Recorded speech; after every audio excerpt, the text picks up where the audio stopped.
আসসালামু আলাইকুম প্রিয় শিক্ষার্থী ভাই বোনেরা, আশা করি আপনারা সবাই ভালো আছেন। আমি মাহমুদ, আমাদের ইউটিউব চ্যানেল ফেথফুল ইংলিশে আপনাদের সবাইকে স্বাগতম। দর্শক, ইতিমধ্যে আমরা রাইটিং নিয়ে 2টা ভিডিও করেছি, সেখানে আমরা রাইটিং এর বেসিক ডিসকাশন করেছিলাম। আজকের ভিডিওতে আমরা রাইটিং এর টাস্ক 2 এর প্রশ্ন টাইপ নিয়ে আলোচনা করব। এটা হচ্ছে আপনারা এখানে দেখতেছেন যে 6টা টাইপের প্রশ্ন রয়েছে। আসলে ঘুরে ফিরে দেখা যায় মূলত হচ্ছে 3টা টাইপ আমরা একটু দেখাবো। সেটা হচ্ছে আমরা প্রথম জানি রাইটিং এর প্রথম একটা টাইপ হচ্ছে এগ্রি অর ডিসএগ্রি এসে। দ্বিতীয় প্রশ্ন হচ্ছে অ্যাডভান্টেজ এন্ড ডিসঅ্যাডভান্টেজ এসে। 3 নম্বর হচ্ছে পজিটিভ এন্ড নেগেটিভ এসে। 4 নম্বরটা আমরা লিখেছি হচ্ছে ডিসকাশন এসে। 5 নম্বরটা লিখেছি হচ্ছে প্রবলেম এন্ড সলিউশন অথবা কজ এন্ড ইফেক্ট। তারপর আমরা লাস্টে লিখেছি সেটা হচ্ছে ডিরেক্ট কোয়েশ্চন বা ডাইরেক্ট কোয়েশ্চন বা টু পার্ট কোয়েশ্চন আপনি বলতে পারেন। তো দর্শক, এখানে যদি আপনি ভালো করে খেয়াল করেন, এখানে মূলত 6টা হলেও এখানে প্রথম 3টা টাইপ এসে প্রায় সিমিলার এবং 4 নম্বরটাই এসে হচ্ছে গিয়ে প্রথম 4টার মতোই, বাট ডিফারেন্ট হচ্ছে গিয়ে আপনার 5 নম্বর যেটা প্রবলেম এন্ড সলিউশন এবং কজ এন্ড ইফেক্ট। এটা হচ্ছে সম্পূর্ণ একটা ভিন্ন টাইপ, যা আপনারা মাখার বইয়ের মধ্যে যদি খুলেন তাহলে সেখানে আপনার যদি পেজ নম্বর রোমান 3 নম্বর পেজে সেখানে গেলে আপনারা অবশ্যই দেখতে পারবেন কমন এসে কোয়েশ্চন। আপনারা একটু এখানে দেখেন কমন এসে কোয়েশ্চন, অপিনিয়ন এসে। প্রথম যে আমরা 3টা টাইপে বলছিলাম সেটা হচ্ছে agree on disagree, positive negative development, advantage and disadvantage. এই 3টা টাইপ হচ্ছে গিয়ে আপনার অপিনিয়ন সংক্রান্ত। তো এগুলা বোঝার জন্য আপনাকে কিভাবে বুঝবেন সেটা নিয়ে আমরা পরবর্তী বিস্তারিত আলোচনা করব। 4 নম্বর হচ্ছে আপনার যেটা আমরা বলছিলাম সেটা হচ্ছে এখানে দ্বিতীয়, সেটা হচ্ছে ডিসকাশন এসে। তারপর হচ্ছে প্রবলেম এন্ড সলিউশন, তারপর ডিরেক্ট কোয়েশ্চন বা টু পার্ট কোয়েশ্চন। এই হলো 6 টাইপের কোয়েশ্চন। এখানে 6 টাইপ সংক্রান্ত বিস্তারিত লেখা রয়েছে, আপনারা মাক্ষার বই থেকে পড়ে নিতে পারেন। অথবা যদি আমার একটু আলোচনা শুনেন, সেটা হচ্ছে এগ্রি ও ডিসএগ্রি। আপনাকে একটা স্টেটমেন্ট দিবে, সেটার সাথে আপনি কতটুকু একমত অথবা কতটুকু দ্বিমত। অ্যাডভান্টেজ এবং ডিসঅ্যাডভান্টেজ, সুবিধা এবং অসুবিধা কি, এখানে সুবিধা কি অসুবিধাকে ছাড়িয়ে যাচ্ছে। এখানে পজিটিভ নেগেটিভ উভয়, এই সুবিধা অসুবিধা দুইটা হচ্ছে সমান।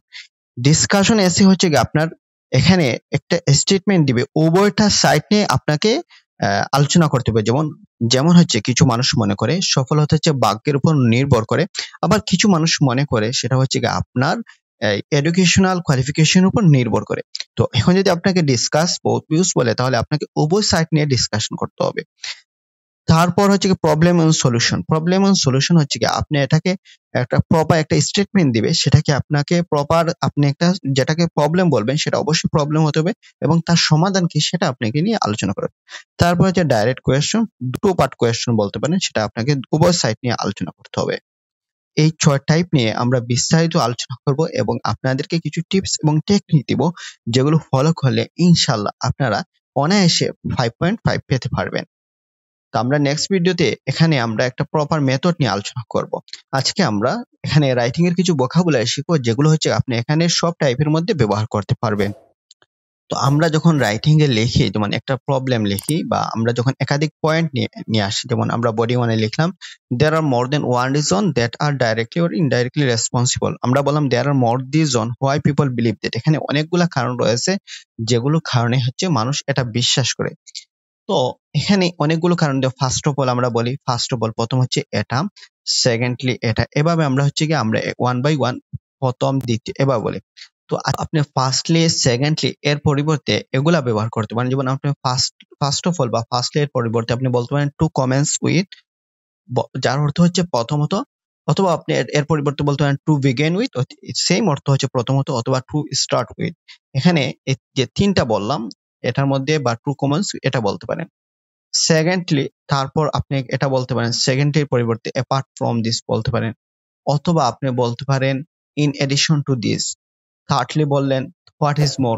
এক কথা হচ্ছে কি আপনি এগুলো এমন ভাবে বলবেন যেগুলো হচ্ছে আপনার সিরিয়াল মেনটেন করা প্রয়োজন হবে না। দ্যাটস মিন হচ্ছে আপনার যখন আপনি বলবেন এখানে একাধিক কারণ রয়েছে, আপনি যখন প্রথম বলবেন টু কমেন্টস উইথ, সেকেন্ডলি বলার পরিবর্তে অ্যাপার্ট ফ্রম বলতে পারেন বা ইন এডিশন টু দিস, যে কোনো একটা বলতে পারেন। তারপর আপনি যদি একটা বলেন তারপর আরেকটা ইউজ করতে পারেন হোয়াট ইজ মোর, আরো বলতে গেলে অ্যাপার্ট ফ্রম দিস বা ইন এডিশন টু দিস, এর সাথে আরেকটা যুক্ত করে, বা এখানে আছে মোর ওভার, বিসাইডস, এগুলো আপনি ব্যবহার করতে পারেন। একেবারে পরিশেষে এসে আপনি বলবেন লাস্টলি না বলে বলবেন লাস্ট বাট নট লিস্ট, মনে হয় অর্থাৎ হচ্ছে এটা যদিও শেষ বাট গুণে কোনো কমতি নয়। তো এগুলো শব্দগুলো আপনার কন্ট্রাস্ট করে নেবেন। টু কমেন্টস উইথ বানানগুলো C O double M E N C, commence with apart from this, in addition to this, what is more, এগুলো আপনারা ভালো করে মুখস্থ করে নেবেন, যাতে করে আপনার বানানে যাতে কোনো মিস্টেক না হয়। তারপর আমরা যখন কোনো এসে লিখি, এসের মধ্যে আমরা উদাহরণ দিতে প্রয়োজন হয়। তো উদাহরণ দিতে গেলে আমরা সাধারণত ফর এক্সাম্পল বলে আমরা উদাহরণ শুরু করে দিই। আজ থেকে আপনি ফর এক্সাম্পল বলার পর সাথে সাথে একটা ডায়লগের মতো কিছু কথা যুক্ত করতে পারেন, যার দরুন আপনার রাইটিং এর মানটাও উন্নত হবে, পাশাপাশি আপনার ওয়ার্ড বাড়বে। আপনার অনেক সময় প্রবলেম যেটা ফেস করতে পারেন, যেটা হচ্ছে আপনার 250 ওয়ার্ড কমপ্লিট হয় না।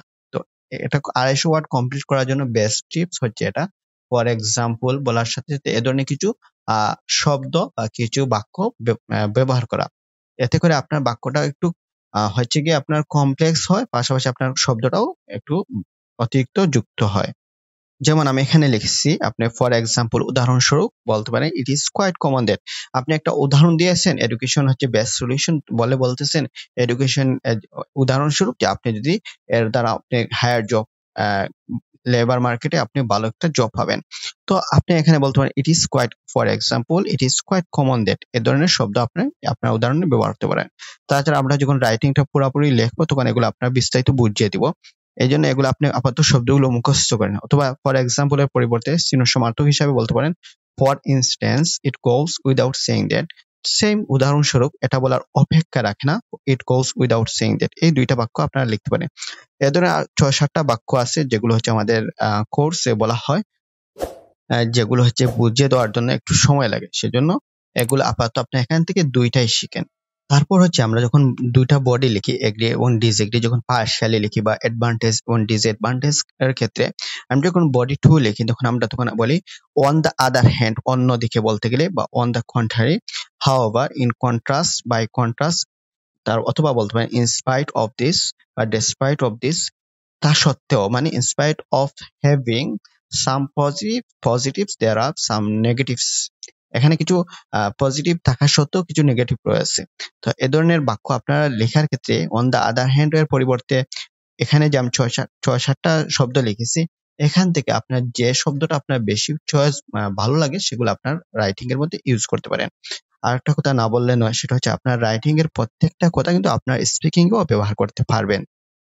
তারপরে আসি, যেটা হচ্ছে আপনার যখন কনক্লুশন লিখবেন, উপসংহার লিখবেন, সেটা হচ্ছে আপনার কনক্লুশন লেখার ক্ষেত্রে ইন কনক্লুশন লিখতে পারেন, অথবা টু সাম আপ লিখতে পারেন, অথবা টু রিক্যাপিচুলেট লিখতে পারেন, টু সামারাইজ লিখতে পারেন, to conclude in a nutshell, all in all. তো আপনি এখানে খেয়াল রাখবেন আপনার কাছে যে শব্দটা বেশি চয়েস হয়, যেটি ভালো লাগে, যে কোনো একটা লিখবেন। আপনি কিন্তু একসাথে আবার সবগুলো লিখতে বললেন, যেটা হচ্ছে ইন কনক্লুশন, আপনি আপনার উপসংহারে লিখলেন, as far as my explanation is concerned, I am going to end up my position that I believe, but in my opinion, I believe the advantage of this statement far outweighs the disadvantage. So it is a positive development. তো আপনি আপনার এসে অনুযায়ী আপনার যখন conclusion লিখবেন, এ ধরনের শব্দ একটা ইউজ করতে পারেন। তো এই ছিল আজকের রাইটিং। আমরা বিস্তারিত আজকে আপনার হচ্ছে এই শব্দগুলো ভালো করে কণ্ঠস্থ করে নেবেন। বিস্তারিত আমরা হচ্ছে যখন রাইটিংটা পরিপূর্ণ এসে যখন আমরা কমপ্লিট করব, আপনাদেরকে দেখাবো, তখন আপনারা বিস্তারিত এই শব্দগুলোর ব্যবহার পাবেন। বিশেষ করে আপনার রাইটিং টাস্ক 2 নিয়ে যে 250 ওয়ার্ডের প্রবলেম এবং আপনি লিখতে পারেন না, এই যে জটিলতা আপনাদেরকে দূর করে দিতে পারবো ইনশাআল্লাহ। তো নেক্সট ভিডিওতে আমরা হচ্ছে রাইটিং লেখার প্রপার একটা মেথড নিয়ে আলোচনা করব। আপনারা যদি সেই ভিডিওটা চান অবশ্যই কমেন্ট করে জানাবেন। পাশাপাশি যদি আমাদের অনলাইন যে বেস রয়েছে, আপনারা যদি অনলাইন কোর্স করতে চান, তাহলে আমাদের IELTS একাডেমি এবং জিটির বেস রয়েছে, যা বর্তমান রানিং একটা বেস আছে, আপনারা চাইলে জয়েন হতে পারেন। এবং আমাদের মাতৃভাষার মতো খুব সহজে আমরা ইংরেজি ভাষাটা শেখাচ্ছি, যা হচ্ছে আপনাদের আর কয়েকদিন পর শুরু হবে। আপনারা চাইলে নতুন বেসে এডমিশন নিতে পারেন। এর জন্য আপনাদের ডেসক্রিপশন বক্সে যে নম্বর দেওয়া আছে সেগুলোর সাথে যোগাযোগ করতে পারেন। সবাই ভালো থাকুন, সুস্থ থাকুন, আল্লাহ হাফিজ।